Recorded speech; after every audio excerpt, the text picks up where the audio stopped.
On a Pacific island called Yap, people use money made of stone.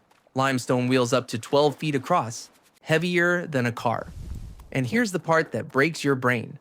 One of the most valuable stones sank to the seafloor while being shipped home. No one could ever see or touch it again. Yet everyone agreed it still belonged to its owner, and it stayed part of the island's wealth for generations. Which reveals something strange about all money. It was never really about the object.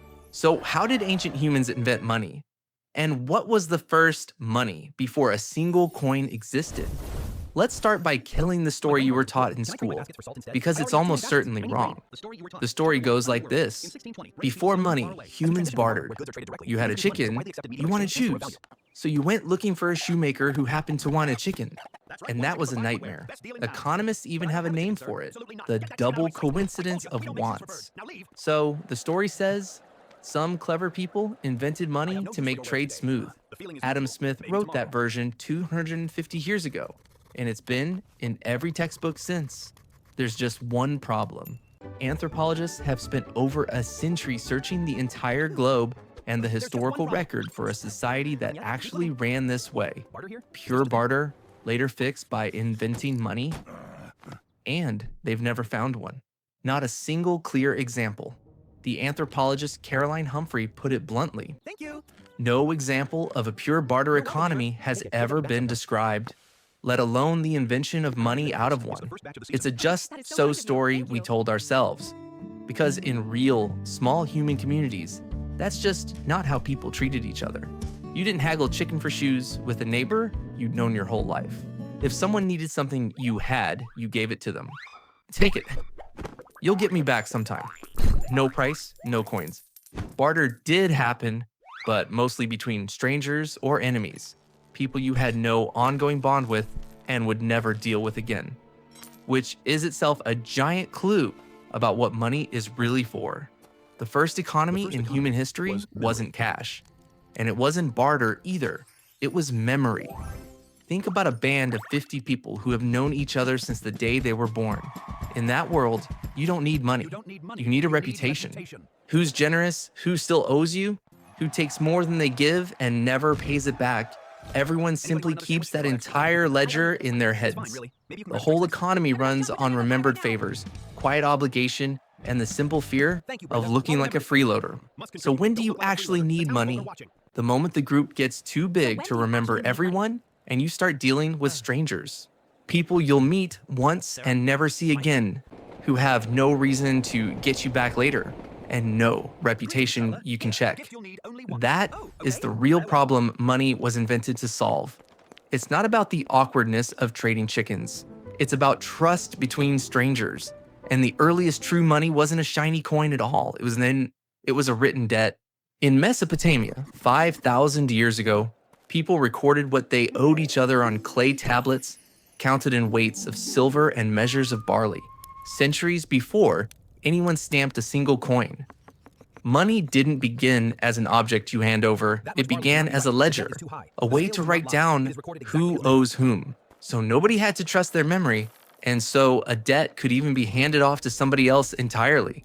In fact, some of the oldest writing humans ever produced isn't poetry or prayer. It's receipts. Accountants, not poets, may have invented writing itself, purely to keep track of who owed what. And when those debts piled up too high, ancient rulers would sometimes declare a clean slate, a debt jubilee, and simply wipe them all away to stop society from tearing itself apart. Eventually came the physical objects that everyone agreed to treat as valuable. Cowrie shells, traded across entire continents for thousands of years. Cattle, so central to human wealth that our word pecuniary, meaning relating to money, comes straight from the Latin word for cow. Salt was so precious that our word salary traces back to it. Your paycheck is quietly named after seasoning, beads, grain, hunks of metal.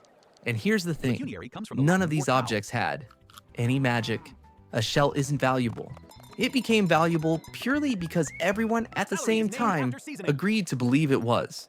Even gold, the thing we treat as the ultimate real money, is mostly just a shiny metal we all decided to obsess over.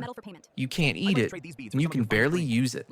Its main job for thousands of years was simply to be rare, pretty, hard to fake, and agreed upon by everyone who mattered. The first real coins showed up shockingly late, around 600 BC, in a kingdom called Lydia, in what's now Turkey.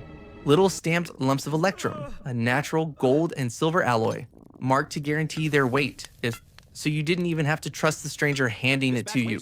You could just trust the stamp. Now, some of you are thinking, okay, so money is really just gold and precious stuff. But no, because that sunken stone off the coast of Yap has zero usable value. You can't spend a rock at the bottom of the ocean. And it was still money. Here's the truth. Money was never the object. Money is a shared story. It's a collective fiction that we all agree to believe at exactly the same time. And that fiction pulled off something no tribe, no band, no family ever could.